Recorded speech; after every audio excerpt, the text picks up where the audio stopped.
What is going on, guys? Welcome to your 10th HTML5 tutorial, and in this tutorial what we're going to be doing is we're going to be applying a style and pretty much adding some CSS to make this plain Jane boring website look prettier, and I'm going to show you guys how to lay out websites awesomely. So the very first thing we want to do is we want to hop over away from our HTML file and into our CSS file. Now the very first thing, or the very first style we want to apply, is a style to the overall, pretty much all the tags.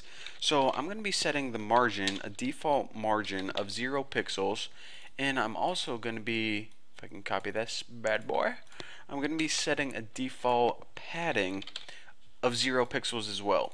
Now you're saying, okay, that seems kind of redundant. Isn't that the case with all the stuff? Why do you need to set everything to 0 pixels? Well, some elements have default margins and default paddings, and this pretty much resets everything back to 0 because we want to lay things out very specifically. So if they have like a default margin of 5 pixels, it's going to throw our layout off. So we pretty much want to ensure that our margin and padding is at 0 by default.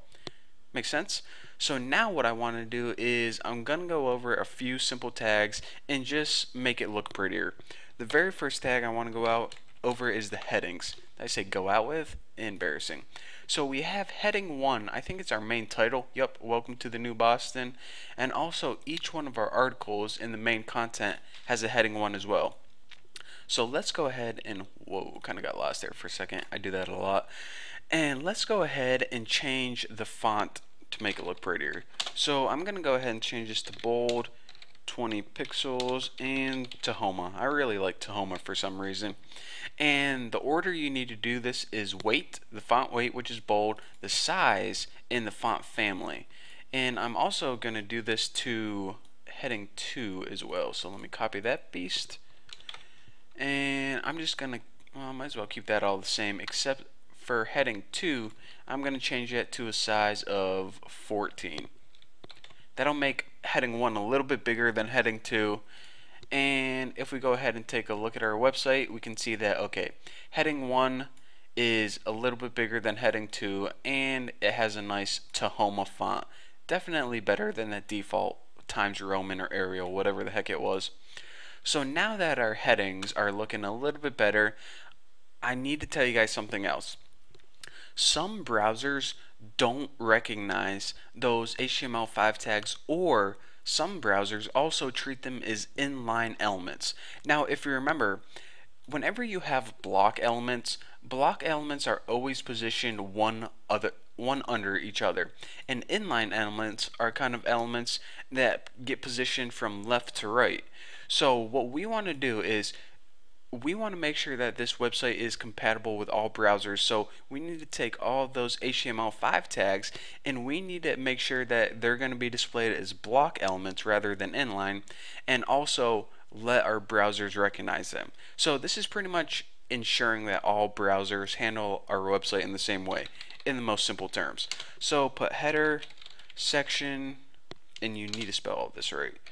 Footer, let's see, what else did we have? Aside, nav, article, CLE, I believe it is. Come on, baby, I'll get it eventually. And H group. And I actually want to make sure I didn't forget anything. Header, section, footer, aside. I wish there was a, H, Harry, Sally, Freddie, and Ned, 8 hens. Okay. Okay. Harry.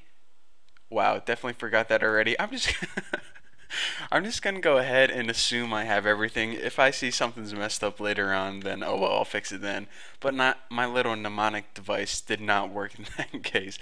Embarrassing. So anyways, how you do that is put display block, and what this does is pretty much makes all of these tags block level elements. So now we can go ahead and move on to the last kind of tag we want to tackle today, and that is the body.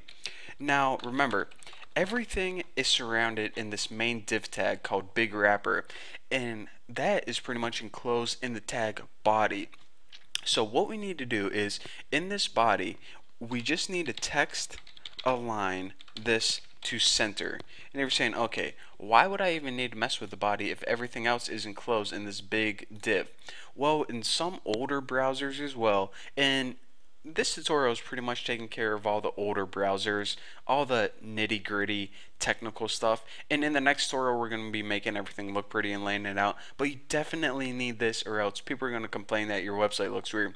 So anyways, like I was saying, in some older browsers, you need this text line property to ensure that your website is centered. If you don't have this, then everything else is going to look nice, but it's all going to be shifted to the left. And most websites are centered, some are shifted to the left. If you want to go for that, then hey, that's all you. But anyways, this is just to take care of old browser compatibility. So now that we have all that boring crap done, we can finally start laying our website out to look nice and pretty. So that's what we're going to be doing in the next tutorial. It's going to be a blast. So thank you for watching. Don't forget to subscribe, and I will see you guys later.